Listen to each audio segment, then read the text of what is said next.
আজ আমরা দুই ধরনের ব্যক্তির বিষয়ে কথা বলবো। প্রথমজন হলেন যে প্রয়োজনের থেকে অনেক বেশি ধন উপার্জন করে থাকেন, তার কাছে ততটা ধন থাকে যতটা তার প্রয়োজনেও নেই, তারপরেও আরও ধন উপার্জন করার চেষ্টা করতে থাকেন, সকল সম্ভব চেষ্টা করেন, সকল সম্ভব কর্ম করেন। তা সে সঠিক কর্ম হয়ে থাকুক বা অনুচিত কর্ম হয়ে থাকুক, তাতে তাদের কিছু যায় আসে না। তারা শুধু এই সংসারে সকল সুখ অনুভব করতে চান। এনাদের সমগ্র জীবন এই চেষ্টায় চলে যায় জীবনযাপন করার বদলে সকল স্বাচ্ছন্দ্য লাভ করতে চান। আজীবন এই প্রচেষ্টাই করতে থাকেন। এবার এই করতে গিয়ে তারা ভারাক্রান্ত হয়ে সমস্যার সম্মুখীন হয়। অন্যদিকে আরেকজন ব্যক্তি, যিনি তার প্রয়োজনের যতটুকু শুধুমাত্র সেই পরিমাণেই ধন উপার্জন করেন, তার থেকে একটুকুও বেশি নয়। উনি যদি দুবেলা খেতে পেয়ে যান, মাথা গজার ঠান পেয়ে যান, সেটাই প্রাপ্ত। তাতেই তিনি আনন্দে জীবনযাপন করবেন, না কোনো বৃথা চিন্তা করেন, না কোনো বৃথা কষ্ট করেন। এবার আমি আপনাকে জিজ্ঞাসা করব, এই দুজনের ব্যক্তির মধ্যে আপনি কোন ব্যক্তি হতে চাইবেন?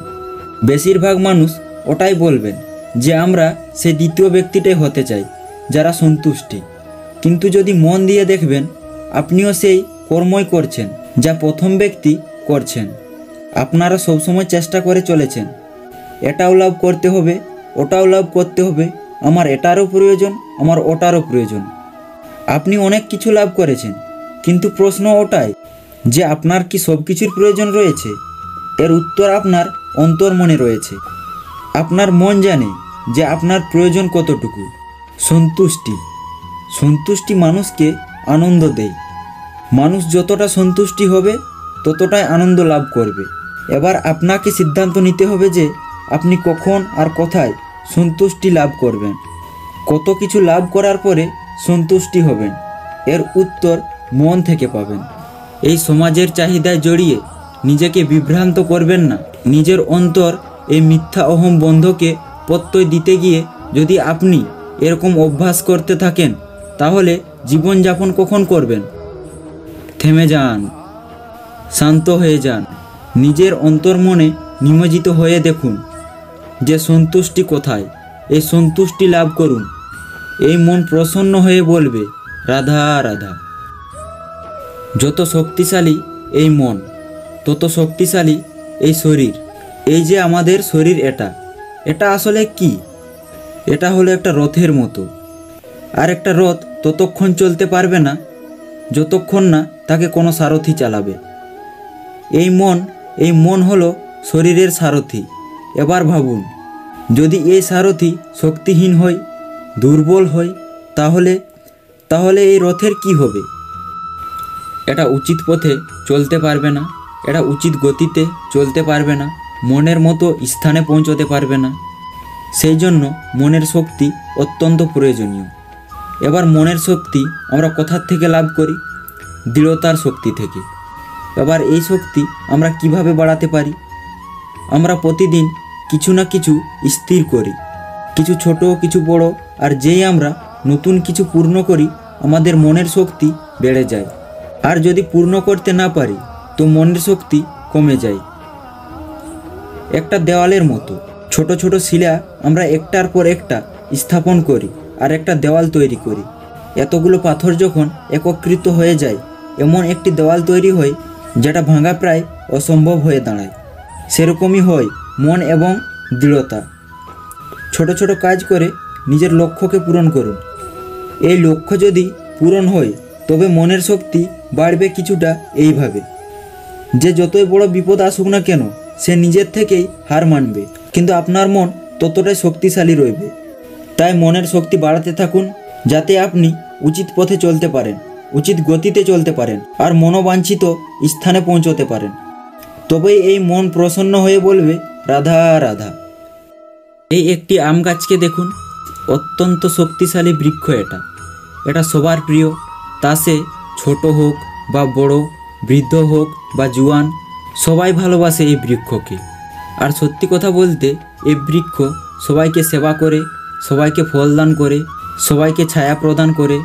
দূর থেকে দেখে মনে হয় এর কোনো পরিচর্যার প্রয়োজন নেই, কিন্তু একটি সুকুশল মালিক এমনভাবে ভাবেন না, তিনি সময় অন্তরে খুব খুঁটিয়ে এই গাছটির নিরীক্ষণ করেন, দেখতে থাকেন।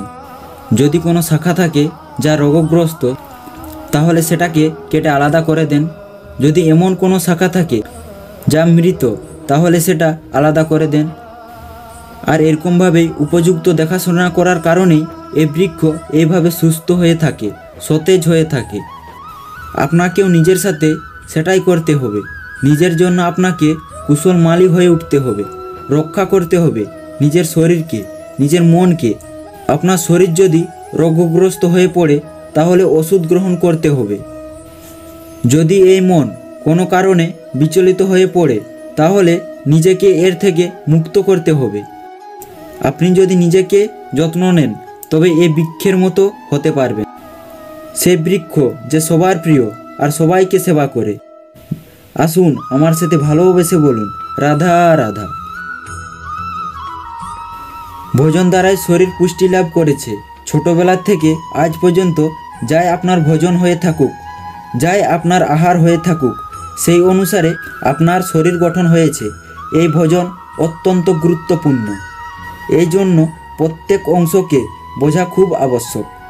প্রথম অংশ, যে আমরা কি গ্রহণ করছি, এই ভোজন কোন স্থান থেকে আসছে সেটা বুঝুন। দ্বিতীয় অংশ, ভোজন কে বানাচ্ছে। এই ভোজন সর্বশ্রেষ্ঠ তখনই হয় যখন মাতার হাতের তৈরি ভোজন হয়।